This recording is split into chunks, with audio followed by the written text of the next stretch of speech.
এইবার বুঝলাম বাংলাদেশে তেলের কে লাগে বা বাংলাদেশে তেল কে লাগে আয় না, আসল গোপন তথ্য এইবার বুঝলাম। বিষয়টা হইল যে আমেরিকা হয়েছে ইরানের পরম শত্রু।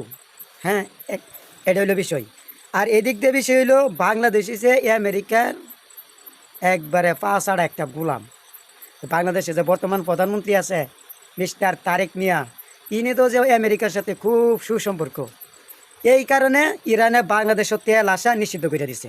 বাংলাদেশের তেল বুঝাই করা জাহাজ ইরানের সমুদ্রে হরমুজ প্রণালীতে ভাসতেছে অনেক দিন ধরে, ইরানে আইবার দিতেছে না।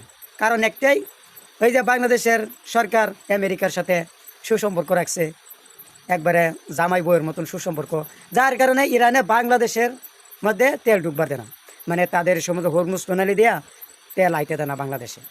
এই হচ্ছে কাহিনী। এই কারণে বাংলাদেশ আজকে একটা বিপদে, একটা মহা একটা বিপদে পড়ছে মিস্টার তারেক রহমানের কারণে।